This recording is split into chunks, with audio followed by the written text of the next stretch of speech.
मेरी शादी मेरे दोस्त के भाई के साथ हो गई थी। मेरी दोस्त का भाई मुझे पिछले 1 साल से चाहता था, पर उसने अपने प्यार का इज़हार मेरी शादी के 2 महीने पहले किया था और मेरी दोस्त भी मुझे अपनी भाभी बनाने के लिए बहुत ज़्यादा एक्साइटेड थी। मैं जानती थी कि उस घर में मुझे बहुत प्यार मिलेगा और हम दोनों सहेलियों की दोस्ती और ज़्यादा गहरी हो जानी थी। मेरी शादी हो गई थी, मैं बहुत ज़्यादा खुश थी। शादी की रात मैं दुल्हन बनी अपने कमरे में बैठी, अपने पति के आने का इंतज़ार कर रही थी। लेकिन जैसे ही दरवाज़ा खुला तो मैं ये देखकर दंग रह गई थी कि कमरे में आने वाले इंसान कोई और नहीं बल्कि मैं घर का सारा काम करके छत पर पौधों में पानी डालने के लिए गई हुई थी। हालांकि गर्मी का टाइम था, बहुत धूप तेज हो रही थी। मेरी मम्मी ने मुझे छत पर जाने से मना किया था। मम्मी कहती थी कि पौधों में पानी शाम के टाइम पर डाल दिया करो, क्योंकि सुबह के टाइम तेज धूप होती है। वैसे भी गर्मी के दिन चल रहे थे, लेकिन मैंने अपनी मम्मी की कोई बात नहीं सुनी और मैं छत पर पौधों को पानी देने के लिए आ गई थी। अभी मैं अपने काम में मगन थी जब अचानक मुझे चक्कर आने लगे और मैं चक्कर खाकर जमीन पर गिर गई थी। न जाने किस समय मेरी मम्मी ने आकर मुझे देखा था। जब मेरी आंख खुली तो मैं अस्पताल में मौजूद थी और मेरे हाथ में ड्रिप लगी हुई थी। मैंने देखा कि मम्मी मुझे देखकर रोई जा रही थी, क्योंकि मम्मी का इस दुनिया में हम दोनों भाई बहन के अलावा कोई नहीं था। पापा तो हम लोगों को काफ़ी समय पहले ही छोड़कर चले गए थे। अपने दोनों बच्चों को मम्मी ने अकेले पाल पोस कर बड़ा किया था। मेरे भैया भी मेरे लिए बहुत ज़्यादा परेशान हो रहे थे। मेरे भैया लंदन में नौकरी करने के लिए गए थे और मम्मी ने मेरी तबीयत के बारे में उनको बता दिया था। जैसे ही मैं होश में आई तो मम्मी ने मेरे भैया से फ़ोन पर बात करवा दी। भैया बार बार मुझसे यही कह रहे थे कि तुम अपना बहुत ख्याल रखना। अभी मेरी और मेरे भैया की बातें ख़त्म हुई थी कि इतनी देर में मेरे दोस्त शालिनी मुझसे मिलने के लिए आ गई। उसे भी मेरी तबीयत के बारे में पता चल गया था। कहने लगी, क्या हुआ, तुम्हारी तबीयत कैसे खराब हो गई?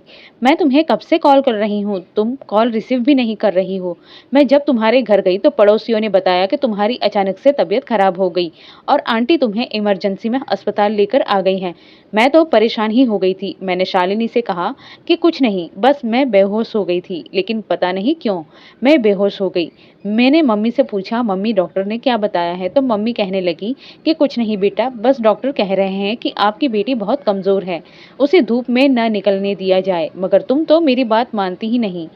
मम्मी शालिनी की तरफ देखते हुए कहने लगी, क्या बेटा, तुम्हें अपनी दोस्त को कुछ समझाओ।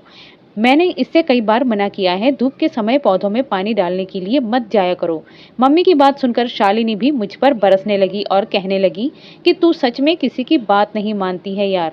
शालिनी मेरे लिए दोस्त नहीं बल्कि बिल्कुल मेरी सगी बहन की तरह ही थी। भगवान ने भले ही मुझे कोई बहन नहीं दी थी, लेकिन शालिनी ने हमेशा से ही मेरी बहनों की तरह ख्याल रखा था। हम दोनों की दोस्ती तो हमारे ग्रुप की सारी लड़कियां जलती थी। 2 दिन बाद तो मुझे अस्पताल से डिस्चार्ज कर दिया गया था। कुछ दिनों तक तो सब कुछ ठीक चल रहा था। फिर मैंने सोचा, मुझे लगा कि अब मुझे कुछ पढ़ाई के साथ जॉब भी कर लेना चाहिए, जिससे कि मैं अपने पैर पर खड़ी हो जाऊं। मैंने मम्मी से कहा कि मम्मी, मैं जॉब करना चाहती हूं। मेरी बात सुनकर मम्मी अचानक चौंक गई और कहने लगी, खबरदार, जो तुमने जॉब करने की बात कही, तुम तो जानती हो ना, अभी तो तुम्हारी तबीयत ठीक हुई है और अब क्या तुम दोबारा से अपनी तबीयत खराब करना चाहती हो? मैंने कहा, मम्मी, अब मैं बिल्कुल ठीक हो गई हूँ और वैसे भी आपको तो पता ही है कि अब मुझे अपना करियर बनाने के लिए कुछ तो कोशिश करनी चाहिए। इसीलिए मैं जॉब करना चाहती हूँ। जॉब करना मेरा सपना है। आखिर इतनी पढ़ाई आपने मुझसे क्यों करवाई थी? ना तो मैं पढ़ लिख कर कुछ बन पाई हूँ और अब आप मुझे जॉब करने ही नहीं दे रहे हो। मेरी ज़्यादा जिद करने पर मम्मी कहने लगी कि बेटा, अभी तुम्हारी तबीयत ठीक नहीं है, तुम जॉब कर लेना, मगर अभी नहीं। कुछ समय के बाद जब तुम्हारा भाई लंदन से वापस आ जाएगा तो मैं उससे बात कर लूँगी। अगर वो हाँ कर देता है तभी तो मैं तुम्हें जॉब करने की परमिशन दूँगी। आखिर मुझे अपनी मम्मी की बात माननी पड़ी, क्योंकि मैं जानती थी कि मैं अपने भैया से तो जॉब करने के लिए मना लूँगी, क्योंकि वो मुझसे बहुत प्यार करते थे। मैंने उनसे फ़ोन पर बात की तो उन्होंने मुझे जॉब करने की परमिशन दे दी। मैं बहुत एक्साइटेड थी। अब मैं जॉब पर जाने वाली थी, लेकिन उससे पहले मुझे अपना इंटरव्यू देना था और फिर मैं अपनी कोशिश में लग गई। 1-2 जगह मैंने जॉब के लिए ट्राई किया था और फिर एक जगह पर मेरी नौकरी भी पक्की हो गई थी।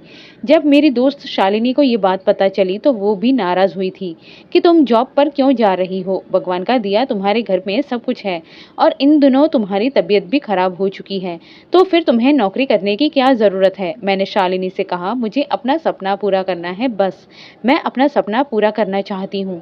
शालिनी बातों ही बातों में मुझसे कहती थी कि अगर भैया को ये बात पता चल गई, तो वो कभी भी तुम्हें जॉब पर राज़ी नहीं होंगे।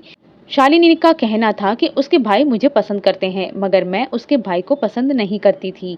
वो शुरू से ही चाहती थी कि मेरी शादी उसके भाई के साथ हो, क्योंकि एक दिन उसके भाई ने उसे बताया था कि अब वो मुझसे प्यार करने लगा है। शालिनी की और मेरी दोस्ती बचपन से ही थी। मैं नहीं चाहती थी कि लोगों को मौका मिले हम दोनों के बीच बात बनाने का, मगर शालिनी का कहना था कि एक दिन तो मैं तुम्हें अपनी भाभी बनाकर ही रहूंगी, और मैं अभी शालिनी की भाभी नहीं बनना चाहती थी। और वैसे भी मुझे अभी शादी नहीं करनी थी, क्योंकि मैं जॉब करना चाहती थी और मैं इस बात का फैसला अपने दिल में कर चुकी थी। और मुझे बहुत ही अच्छी कंपनी में जॉब की ऑफर आ गई थी। अभी मुझे जॉब पर गए हुए सिर्फ 2 ही दिन हुए थे कि अचानक मुझे मम्मी के मुंह से खबर सुनने को मिली, जिसे सुनकर मेरे होश उड़ गए थे। मैंने मम्मी से कहा कि आप ये क्या कह रही हो, ऐसा कैसे मुमकिन हो सकता है। मम्मी कहने लगी कि हाँ बेटा, ऐसा बिल्कुल मुमकिन हो सकता है। बस मैंने फैसला कर लिया है कि मैं तुम्हारी शादी करना चाहती हूँ। मैंने कहा मम्मी, आप तो जानती हो ना कि मैं नौकरी करना चाहती हूँ, और इस बीच आपको मेरा कहीं से भी रिश्ता लेना नहीं है। मम्मी कहने लगी कि लेकिन तुम्हें मेरी बात रखनी होगी, और ये लड़का तुम्हारे भाई को भी बहुत पसंद है। मम्मी के मुंह से अपनी शादी की बात सुनकर मेरी आंखों में आंसू आ गए थे। मेरा उदास चेहरा देखकर मम्मी कहने लगी कि क्या बेटा, तुम अपनी मम्मी की खुशी की खातिर ही शादी नहीं कर सकती क्या? क्या तुमने अपनी आंखों में इस जॉब के सजे हुए सपने को अपनी मम्मी के लिए तोड़ नहीं सकती? मैं मम्मी से कहा मम्मी, लेकिन मम्मी ने मुझे चुप रहने का इशारा कर दिया और कहने लगी मुझ पर भरोसा रखो, मैं तुम्हारे लिए जो लड़का तलाश किया है वो बहुत अच्छा है, और तुम उसके घर में सारी जिंदगी बहुत खुश रहोगी। मैंने कहा अच्छा, तो आपने मेरा रिश्ता भी तय कर दिया, आपने मुझसे पूछना तक गंवारा नहीं समझा। मम्मी कहने लगी अब इसमें तुमसे पूछने वाली क्या बात है। लेकिन जब मम्मी ने बाद में जो बात बताई, उसे सुनकर तो जैसे मेरे पैरों तले से जमीन निकल गई थी। मम्मी ने कहा कि जिस लड़के से मैंने तुम्हारा रिश्ता तय किया है वो लड़का कोई और नहीं बल्कि तुम्हारी सहेली का भाई रवीश है। मैं समझ गई थी कि इस रिश्ते में जरूर शालिनी का हाथ होगा। मैंने मम्मी से कहा मैं उसे छोड़ूंगी नहीं। वो बातों ही बातों में मुझसे कहती है ना कि तुम्हारी शादी अपने भाई के साथ करवाऊंगी, इसीलिए उसने अपने भाई के रिश्ते की बात आपके दिमाग में डाली होगी। मम्मी कहने लगी कि नहीं नहीं बेटा, उसकी मम्मी खुद हमारे घर चलकर तुम्हारा हाथ अपने बेटे के लिए मांगने आई थी, तो मैं मना नहीं किया और मैं खुशी खुशी इस रिश्ते के लिए राजी हो गई। दरअसल रवीश तुम्हें पसंद करता है और उसने अपनी मम्मी से बोल दिया है कि वो अगर शादी करेगा तो सिर्फ तुमसे ही करेगा, वरना कहीं नहीं करेगा। वो पिछले 1 साल से तुमसे प्यार करता है। मम्मी की बात सुनकर अचानक मैं चौंक गई थी। क्या सच में शालिनी का भाई मुझसे इतना प्यार करता था? फिलहाल अब जो भी था, जैसा भी था, दोनों परिवारों की मर्जी के खिलाफ मैं शादी करने के लिए तैयार हो गई थी। मेरी शादी पर कोई खुश हो या ना हो, मगर मेरी दोस्त शालिनी बहुत ज्यादा खुश थी और कह रही थी कि मेरी सालों की तमन्ना पूरी हो गई है। मैं तुम्हें अपनी भाभी के रूप में देखना चाहती थी। आखिर रवीश भैया मेरे इकलौते भाई हैं। लंदन से मेरे भैया भी शादी में शामिल होने के लिए आ गए थे। शालिनी की फैमिली छोटी थी और उसकी फैमिली में 2 भाई बहन और मम्मी पापा थे। हाँ, बस फर्क इतना था कि मेरे पापा इस दुनिया में नहीं थे और शालिनी के मम्मी पापा भी इस शादी से बहुत खुश थे। उन लोगों ने मेरा अच्छे तरीके से स्वागत किया था। मेरी मम्मी भी चाहती थी कि मैं इस रिश्ते के लिए हाँ कर दूं, क्योंकि मेरी मम्मी शालिनी के परिवार को अच्छी तरह से जानती थी और उन्हें पूरा भरोसा था कि इस घर में उनकी बेटी बहुत खुश रहेगी। और वैसे भी शालिनी के घर वाले बहुत अच्छे लोग थे और खाते पीते लोग थे। उनके घर में किसी चीज की कोई कमी नहीं थी और मैं कुछ ही दिनों में रवीश से मेरी शादी हो गई थी। शुरुआत में तो मैं रवीश से ढंग से बात नहीं करती थी, मगर अब हम दोनों पति पत्नी के रिश्ते में बंध चुके थे, इसीलिए मैंने ये रिश्ता एक्सेप्ट कर लिया था। वो एक अच्छा इंसान था। शालिनी ने मुझे अच्छे से तैयार करके कमरे में बैठा दिया था। मुझे रवीश से बात करने की बहुत जल्दी थी। मुझे अपनी मम्मी से अलग होने का भी बहुत अफसोस था, क्योंकि अब घर में सिर्फ मम्मी रह गई थी। मेरी मम्मी भी ज्यादातर बीमार रहती थी, जबकि भैया तो शादी के कुछ दिनों बाद ही लंदन चले जाने वाले थे। लेकिन फिर मैंने सोचा कि मेरे ससुराल वाले बहुत अच्छे हैं, मुझे कभी भी मेरे मायके जाने से रोक टोक नहीं करेंगे। पहले भी मैं शालिनी के घर पर बहुत आती थी। अब मैं इस तरह से अपने मायके जाया करूंगी। मैं बहुत खुश हो रही थी। मेरी आंखों में मेरे रवीश के लिए ढेर सारे सपने थे। मैं दुल्हन बनी हुई अपने पति के कमरे में आने का इंतजार कर रही थी। जैसे ही कमरे का दरवाजा खुला तो मेरा दिल धड़कने लगा और मेरी नजर फौरन ही कमरे के दरवाजे की तरफ गई। तो ये देखकर मैं दंग रह गई कि दरवाजे से मेरा पति नहीं बल्कि मेरी दोस्त शालिनी अंदर आ रही है। मुझे लगा शालिनी को शायद कुछ काम होगा। वो मेरे पास आकर बैठ गई और मुझसे बातें करने लगी। मैं शालिनी से बातें तो कर रही थी मगर मेरा ध्यान बार बार अपने पति की तरफ जा रहा था कि न जाने कब शालिनी उठकर यहाँ से जाएगी और उसका भाई कमरे के अंदर आएगा। मगर शालिनी तो मेरे कमरे में जमकर ही बैठ गई थी। उसको मेरे कमरे में बैठे हुए लगभग 2 घंटे हो गए थे मगर वो मेरे कमरे से निकलने का नाम ही नहीं ले रही थी और ना ही उसका भाई कमरे के अंदर आया था। थोड़ी देर गुजरी तो मैंने मजाक में शालिनी से कह दिया कि क्या मैं अपनी शादी की पहली रात तुम्हारे साथ गुजारूंगी। अब जाओ भी यहाँ से और अपने भाई को अंदर भेजो। मेरी बात सुनकर शालिनी हंसने लगी और इतनी देर में कमरे के अंदर उसका भाई आ गया। और अब मैंने कहा कि चलो अब यहाँ से उठो, अब मुझे तुम्हारे भैया के साथ बातें करनी है। थोड़ी देर के बाद शालिनी कमरे से बाहर चली गई थी और रवीश मेरे पास बैठ गया था। वो जब मेरे पास बैठा तो मेरे दिल की धड़कनें बढ़ने लगी थी। ऐसा मेरे साथ पहली बार हो रहा था। उसने मेरे करीब बैठकर मेरे हाथ को अपने हाथ में थाम लिया और मुझे मुंह दिखाई का गिफ्ट देने लगा और मेरी खूबसूरती की तारीफ करने लगा। वो कह रहा था कि मैं तो तुम्हें पहले ही पसंद करता था मगर मेरी मम्मी शादी अपनी पसंद की लड़की से करवाना चाहती थी। तुम्हें पता है हम दोनों को मिलवाने में मेरी लाडली बहन शालिनी का हाथ है। वो कहने लगा कि तुम जानती हो ना कि शालिनी मेरी कितनी लाडली बहन है। बचपन से लेकर आज तक हमने उसकी हर ख्वाहिश को पूरा किया है और अब तो उसकी बेस्ट फ्रेंड ही उसकी भाभी बन गई है। तो मुझे तुमसे उम्मीद है कि तुम हमारे घर में सबका दिल जीत लोगी और सबका बहुत ख्याल रखोगी। मैंने रवीश को भरोसा दिलाया कि ऐसा ही होगा। अभी हम लोग ये बातें कर ही रहे थे कि अचानक दरवाज़ा बजने लगा। मेरा पति कहने लगा कि मैं देख कर आता हूँ दरवाजे पर कौन है। उन्होंने जैसे ही दरवाज़ा खोला तो मैंने देखा कि शालिनी फिर से आ गई थी। अब की बार फिर से वो बिस्तर पर आकर बैठ गई थी और अपने भाई से कहने लगी कि भैया प्लीज़ आप मेरे कमरे में सो जाओ, मुझे आज अपने दोस्त से ढेर सारी बातें करनी है। आखिरकार मेरी बेस्ट फ्रेंड की शादी मेरे घर में हुई है। मेरा पति हैरानी भरी नज़रों से उसे देख रहा था जबकि मेरा हाल भी कुछ ऐसा ही था। शालिनी हम दोनों को लटका हुआ चेहरा शायद समझ रही थी कि वो हम दोनों के बीच आ गई है। फिर उसने कहा कि दरअसल मुझे अपने कमरे में डर लग रहा है, अजीब अजीब सी आवाज़ें आ रही हैं। प्लीज़ भैया आप आज रात मेरे कमरे में ही सो जाओ ना और मैं यहाँ अपनी भाभी के पास सो जाती हूँ। मेरे पति ने तो अपनी बहन की एक बात पर सिर हिला दिया था और वो खामोशी से कमरे से बाहर निकल गया था जबकि शालिनी मेरे बराबर में मेरे पति की जगह पर लेट गई थी। मुझे शालिनी को इस तरह की हरकत करते हुए देखकर गुस्सा तो बहुत आया था क्योंकि उसे ये भी समझ नहीं आई कि आज उसके दोस्त और उसके भैया की शादी की पहली रात थी और शादी की पहली रात तो हर इंसान के लिए बहुत ही स्पेशल होती है। मेरा सारा मूड खराब हो गया था इसीलिए मैं करवट बदलकर सो गई थी जबकि शालिनी भी बिस्तर पर लेटते ही सो गई थी। अगले दिन सुबह का समय हुआ तो शालिनी ने मुझे जगाया। फिर मैं फ्रेश होकर अच्छे से तैयार हो गई थी और फिर हम सब लोगों ने एक साथ नाश्ता किया था। फिर अचानक नाश्ता करने के बाद शालिनी ने मुझे फौरन दवाई दी और कहने लगी कि ये लो राखी दवाई खा लो। मैं सोचने लगी कि शालिनी मुझे ये दवाई खाने के लिए क्यों दे रही है। फिर मुझे लगा कि उसे मेरी दवाई मेरी मम्मी ने ही फ़िक्र से दी होगी क्योंकि मुझे कुछ दिनों से कमज़ोरी जैसा लग रहा था इसीलिए मेरा डॉक्टर से ट्रीटमेंट चल रहा था और यहाँ आते समय मैं दवाई लाना भूल गई थी इसीलिए मम्मी ने शालिनी को मेरी दवाई दे दी थी। जब से मैं ससुराल में आई थी शालिनी मेरा बहुत ज़्यादा ध्यान रख रही थी, मुझे हमेशा टाइम टू टाइम दवाई दिया करती थी। फिर दोपहर को मैं आराम करने के लिए अपने कमरे में चली गई तो अचानक वो मेरे कमरे में आ गई थी और मेरी टांगें दबाने लगी थी। उसने अपनी मम्मी से साफ मना कर दिया था कि राखी अभी घर का कोई काम नहीं करेगी, वो अभी नई नवेली दुल्हन है। हालांकि मेरी सास भी ऐसी औरत नहीं थी जिसने मुझ पर हुक्म चलाने शुरू कर दिए हों। इस घर के सारे ही लोग मुझसे बहुत प्यार से पेश आ रहे थे।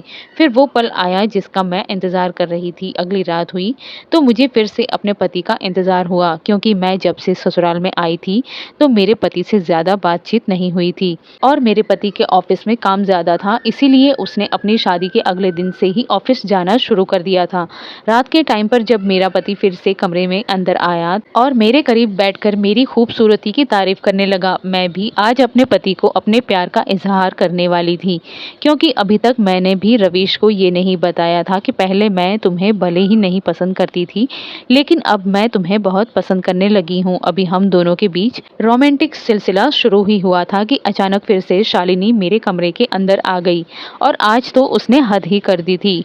आज वो अपने भाई और मेरे बीच बैठ गई थी और कहने लगी कि आइए भैया, हम तीनों मिलकर एक गेम खेलते हैं। वो अपने हाथ में लूडो लेकर आई थी।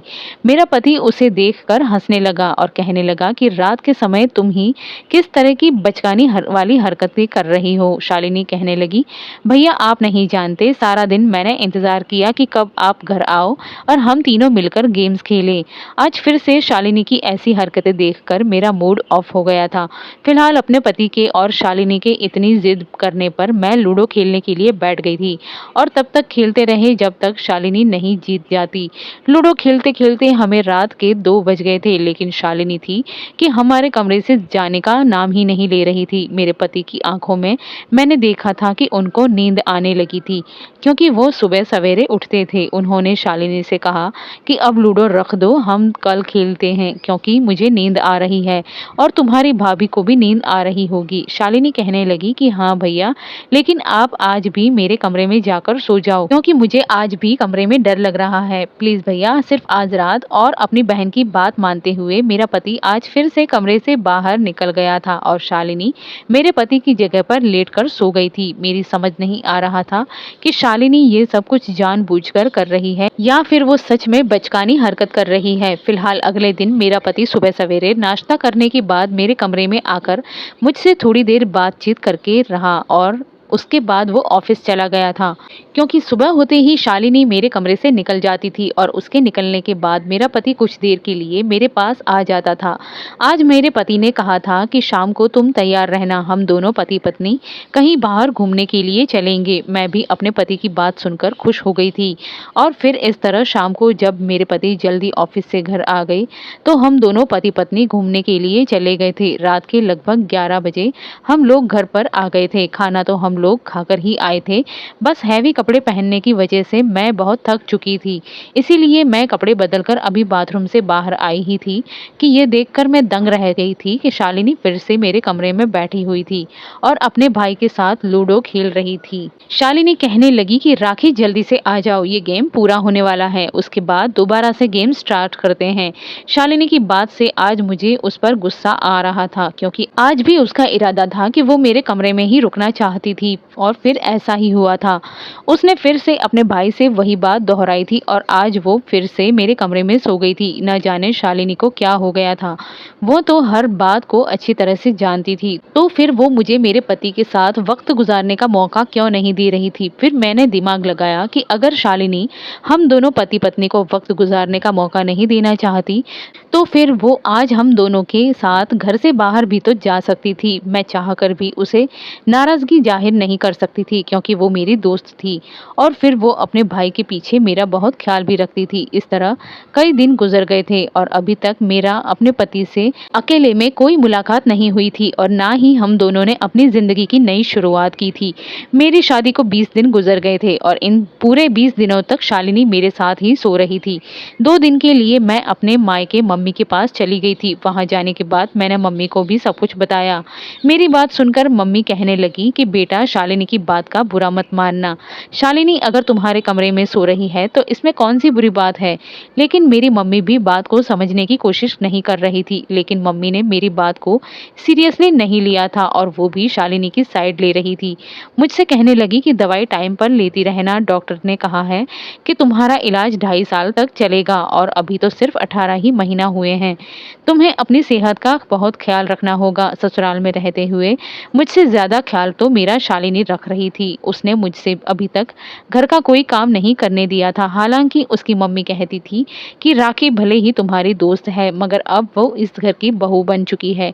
आखिर बहू कब तक घर के काम नहीं संभालेगी? क्या तुम उसकी सेवा करने के लिए उसे इस घर में बहू बनाकर लाई हो? बस बहुत हो गया।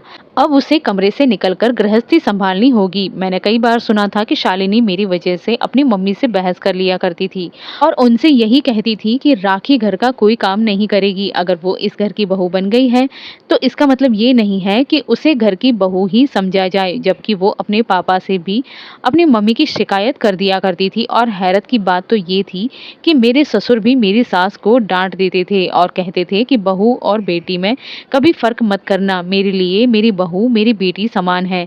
अपने पति के डांट पर भी मेरी सास खामोश हो जाती थी, मगर न जाने क्यों शालिनी को मेरी इतनी फिक्र लगी रहती थी। बार बार वो मेरे कमरे में आकर मुझे कुछ न कुछ खाने पीने का सामान दे जाती थी, मेरी टांगे दबाती थी, कभी मेरा सर दबाने को कहती थी। मैं उसे मना भी किया करती थी, लेकिन वो जबरदस्ती मेरे सारे काम करती थी और मुझे समय पर दवाइयाँ भी खिला दिया करती थी। अगर उसके अंदर कोई भी कमी थी तो वो सिर्फ यही थी कि वो मुझे और मेरे पति को अकेले में टाइम स्पेंड करने नहीं दे रही थी। लगभग 2 महीने इसी तरह गुजर रहे थे। अब तो मैं अपने पति से भी शालिनी की शिकायत करने लगी थी। मैंने उनसे एक दिन तो ये कह दिया था कि शालिनी की मुझे ये हरकत बिल्कुल अच्छी नहीं लगती। वो हर रोज रात के समय हमारे कमरे में आकर बैठ जाती है। आखिर हम दोनों एक साथ कभी वक्त भी बिताना चाहिए। आप शालिनी से कुछ कहते क्यों नहीं हो? आप उसको समझाइए कि वो हम दोनों की पर्सनल ज़िंदगी में दखल-अंदाज़ी न करे। लेकिन उनकी बात सुनकर तो मैं सोच में पड़ गई थी। इस बात पर तो उल्टा मेरा पति मुझ पर ही गुस्सा करने लगे और कहने लगे कि मेरी बहन तुम्हारा कितना ख़्याल रखती है और तुम चाहती हो कि मैं उस पर गुस्सा करूं। आखिर इसमें हर्ज ही क्या है कि वो तुम्हारे साथ सो जाती है और मुझे कमरे से निकाल देती है। मुझे तो अपनी बहन की इस बात में कोई दिक्कत नहीं नज़र आती। आखिर वो कुछ दिन की मेहमान है, हम लोग उसके लिए रिश्ता तलाश कर रहे हैं।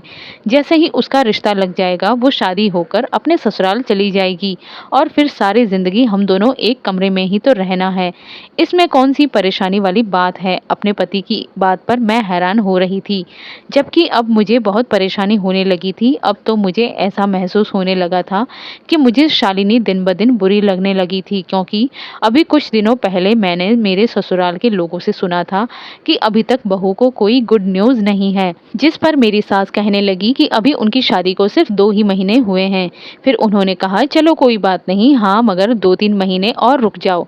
अगर बहू प्रेग्नेंट ना हो तो फौरन डॉक्टर से ट्रीटमेंट करवा लेना, क्योंकि आजकल की लड़कियां देर से ही प्रेग्नेंट हो रही हैं और अगर समय पर इलाज ना करवाया जाए तो लड़कियों के अंदर बहुत सारी परेशानियां आ रही हैं, जिसकी वजह से सारी ज़िंदगी माँ नहीं बन पाती। अब मैं किसी को क्या बताती कि अभी तक मेरे पति और मेरे बीच कुछ भी नहीं हुआ था। अभी तक हम दोनों ने खुलकर एक दूसरे से कोई भी बात नहीं की थी, क्योंकि हम दोनों की बातचीत के दौरान ही मेरी ननद शालिनी आकर बैठ जाती थी। शालिनी मेरे सामने बहुत अच्छी बनने की कोशिश करती थी, मगर मैं समझ गई थी कि वो अच्छी नहीं है, शायद मेरे सामने अच्छे होने का नाटक कर रही थी। यही सब कुछ रियलाइज करने के लिए वो अपने भाई के पीछे मेरी सेवा इसीलिए करती थी ताकि मेरी नज़र में वो अच्छी बनकर रह सके, मगर अब मैं उसकी ये चालाकी और बर्दाश्त नहीं कर सकती थी। एक दिन मेरे दिमाग में एक आइडिया आया। एक दिन रात को सोने के वक्त शालिनी हमारे कमरे में आई तो मैंने शालिनी का हाथ पकड़कर उसे अपने कमरे से निकाल दिया था और कहा कि अगर आज के बाद तुम मेरे कमरे में आई तो अच्छा नहीं होगा।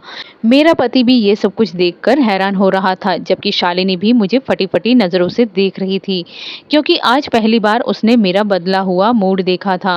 उसे तो हमेशा यही लगता था कि वो अपनी उल्टी-सीधी हरकतें मुझ पर आजमाती रहेगी और मैं खामोशी से उसकी ये सारी हरकतें बर्दाश्त करती रहूंगी। मैंने उसे कहा कि आखिर तुम ये सब कुछ क्यों कर रही हो? क्यों तुम मेरे और मेरे पति के बीच में आ जाती हो?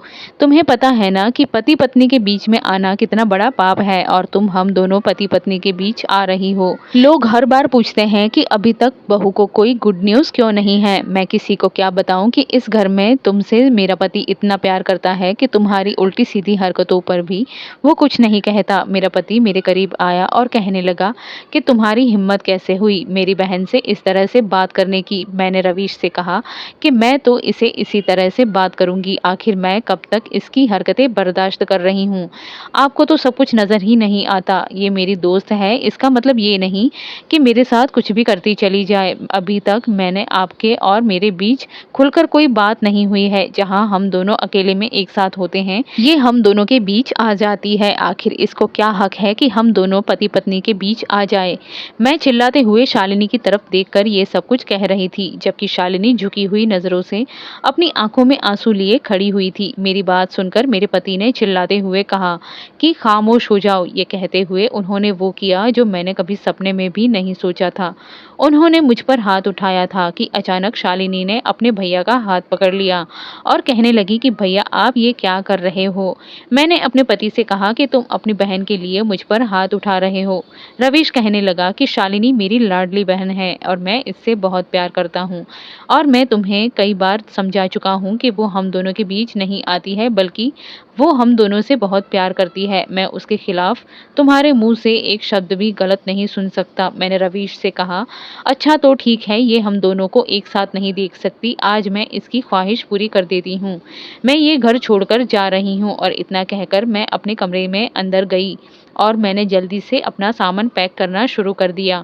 मेरा पति तो कमरे में आया ही नहीं, जबकि शालिनी मेरे पीछे पीछे भागती हुई आई थी और कहने लगी कि राखी तुम ये कैसे पागलपन वाली हरकतें कर रही हो। मैंने कहा, तुम सब कुछ जानती हो, मैं ये सब कुछ सिर्फ तुम्हारी वजह से कर रही हूँ, क्योंकि तुम मेरे सामने अच्छी बनती हो और मुझे मेरे पति से मिलने भी नहीं देती। मैं इस घर को छोड़कर जा रही हूँ। शालिनी कहने लगी, प्लीज मेरी बात तो सुनो। फिर वो मेरे आगे हाथ जोड़कर कहने लगी कि अच्छा एक बार मेरी बात सुन लो, उसके बाद तुम्हारा दिल जैसा करे वैसा करना। मैंने उसकी तरफ आंसू भरी नजरों से देखा। फिर उसने मुझे बताना शुरू किया। उसने कहा, दरअसल मैं तुम्हारा कभी गलत नहीं सोच सकती। हमेशा मैं तुम्हारे बारे में अच्छा ही सोचा है और हमेशा मैंने तुम्हें अपनी भाभी बनाने की ख्वाहिश करती थी। तुम नहीं जानती कि मेरी मम्मी तो तुम्हें इस घर की बहू नहीं बनाना चाहती थी, क्योंकि उन्होंने भैया के लिए एक लड़की को पहले ही पसंद की हुई थी। वो अपनी सहेली की बेटी को भैया की पत्नी बनाना चाहती थी, जबकि मेरी शुरू से ही ख्वाहिश थी कि तुम मेरे भाई की पत्नी बनकर इस घर में आ जाओ। मैंने भैया के दिमाग में भी यही डाला था कि तुम बहुत खूबसूरत हो और मम्मी जिस लड़की से भैया की शादी करवाना चाहती है वो बहुत चालाक है, क्योंकि मम्मी की सहेली और उनकी यही चाहत है कि वो हमारे घर में आने के बाद मेरे भैया की दौलत पर राज करे, जबकि तुम शुरू से ही भोली भाली और मासूम हो। मैं तुम्हें अच्छी तरह से जानती हूँ। मैं भैया के सामने तुम्हारी ढेर सारी तारीफ करती थी, तो भैया के दिल में तुम्हारे लिए जगह बनने लगी और वो मन ही मन तुम्हें पसंद करने लगे। मम्मी ने भैया की शादी अपनी सहेली की बेटी के साथ जल्दी करने का फैसला कर लिया था, लेकिन हम दोनों भाई बहन की मर्जी तो तुम थी। मैंने भैया से कह दिया था कि अगर आपको राखी से मोहब्बत है तो आपको मम्मी से कहना होगा कि आप राखी से प्यार करते हो, जबकि उस लड़की से शादी नहीं करना चाहते जिसके साथ मम्मी उनकी शादी करवाना चाहती हैं। मेरे कहने के मुताबिक भैया ने ऐसा ही किया। मम्मी भैया की शादी तुम्हारे साथ करवाने के लिए तैयार हो गई थी, लेकिन फिर मुझे तुम्हारी मम्मी से भी बात करनी थी, इसीलिए मैं तुम्हारे पीछे तुम्हारी मम्मी के पास गई और आंटी से कहा कि आंटी मेरी मम्मी पापा आपके घर रवीश भैया का रिश्ता लेकर आएंगे, आप प्लीज इस रिश्ते से इनकार मत करना, क्योंकि मेरे भाई राखी को पसंद करते हैं और मैं भी यही चाहती हूँ कि राखी मेरी भाभी बनकर मेरे घर में आए। मगर तुम्हारी मम्मी ने इस रिश्ते से साफ इनकार कर दिया। मुझे समझ नहीं आई थी कि आखिर मेरे भाई के अंदर क्या कमी है। क्यों आंटी तुम्हारे और भैया के रिश्ते को मना कर रही हैं? क्या उनकी मर्जी तुम्हारी शादी कहीं और करने की थी? मैंने उनसे बहुत जिद करके ये बात पूछी तो उन्होंने मुझे बताया कि वो अभी तुम्हारी शादी करना ही नहीं चाहती। मैंने आंटी से कहा कि अगर आंटी मेरे भैया की शादी राखी के साथ नहीं हुई तो मेरी मम्मी जबरदस्ती उनकी शादी उनके दोस्त की बेटी के साथ करवा देंगी, जबकि मैं उसे अपने घर में बर्दाश्त नहीं कर सकूंगी। मैंने तुम्हारी मम्मी के आगे हाथ जोड़ लिए। प्लीज आंटी, ऐसी भी क्या वजह है जो आप इस रिश्ते से साफ इनकार कर रही हैं? हमारे घर पर राखी बहुत खुश रहेगी। मेरे जिद करने पर आंटी ने मुझे एक ऐसी वजह बताई जिसे सुनकर मैं चौंक गई थी। तुम्हारी मम्मी ने बताया कि तुम्हारी तबीयत खराब रहती है और तुम्हारा इलाज चल रहा है। ये बात तो हम सब लोग जानते थे, मगर साथ ही साथ आंटी को डॉक्टर ने ये भी बताया था कि तुम बहुत कमजोर हो। दरअसल बचपन से ही तुम्हें एक ऐसी बीमारी है जिसने तुम्हारे अंदर बहुत ज्यादा कमजोरी पैदा कर दी है, इसीलिए तुम ना ज्यादा गर्मी बर्दाश्त कर पाती हो और ना ही ज्यादा सर्दी। और यही वजह है कि आंटी ने तुम्हें इतने प्यार से पाला और तुम पर कभी किसी चीज का प्रेशर नहीं डालने दिया और हर तरह से तुम्हें खुश रखने की कोशिश की। इसी वजह से तुम्हें आज तक अपनी बीमारी का ज़्यादा एहसास नहीं हो सका। मगर अब तुम जवान हो चुकी हो। डॉक्टर ने आंटी को तुम्हारा पूरे 2.5 साल का इलाज बताया था।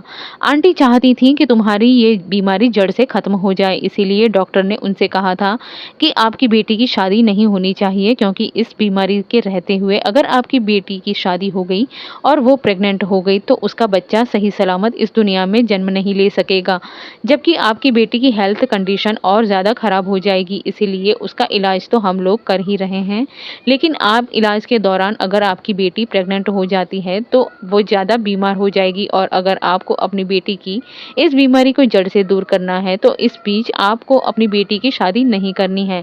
बस इसी वजह से आंटी तुम्हारी शादी करना नहीं चाहती थी। 2 साल का तुम्हारा इलाज तो कंप्लीट हो गया था, मगर 6 महीने अभी भी रह गए थे।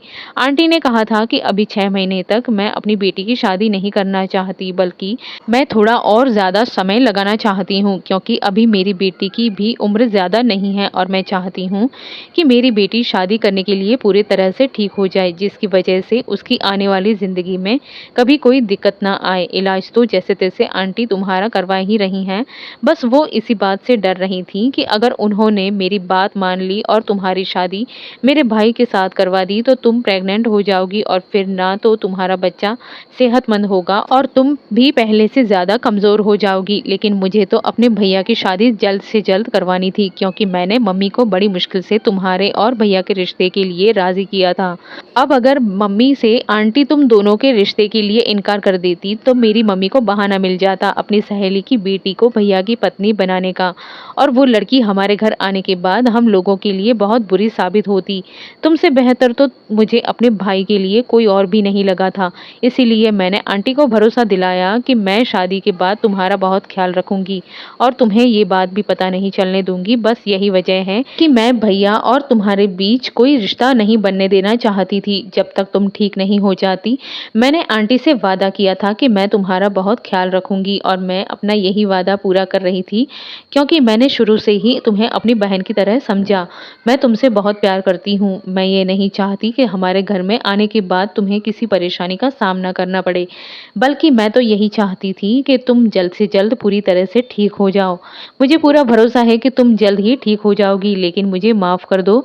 मैं तुम दोनों के बीच सिर्फ इसी वजह से आई थी, वरना तुम नहीं जानती कि मुझे ज़्यादा कुछ तो कोई भी नहीं। अगर मेरी बात सुनने के बाद भी तुम यहाँ से जाना चाहती हो तो मैं तुमसे माफ़ी मांगती हूँ। मैंने तुम्हारे साथ सच में बहुत गलत किया। मेरी वजह से तुम्हारा दिल दुखा, मुझे माफ़ कर दो। शालिनी की बात सुनकर मेरी आंखों में आंसू आ गए थे। मैंने उसका हाथ पकड़ लिया और कहा कि शालिनी, तुम मुझे माफ़ कर दो। मैं तुम्हें गलत समझ रही थी। तुमने शुरू से ही मेरा बहुत ख्याल रखा, ये तो मैं जानती थी, लेकिन मुझे ये नहीं पता था कि तुम मेरा इतना ज़्यादा ख्याल रख सकती हो कि मुझे ठीक करने के लिए तुमने कितने जतन किए हैं। मेरी नज़रों में गलत तक बन गई। प्लीज़ मुझे माफ़ कर दो। मैं रोते हुए शालिनी से माफ़ी मांग रही थी, तभी अचानक पीछे से मेरा पति भी कमरे के अंदर आ गया। वो भी मेरी तरफ देखने लगा, क्योंकि वो भी हम दोनों की बातें सुन चुका था। मैंने हाथ जोड़कर अपने पति से माफ़ी मांगी तो मेरा पति कहने लगा कि कोई बात नहीं, हम सब लोग गलतफहमी का शिकार हो रहे थे, मगर अब ऐसा नहीं होगा। मैं तुम्हारा बहुत ख्याल रखूंगा।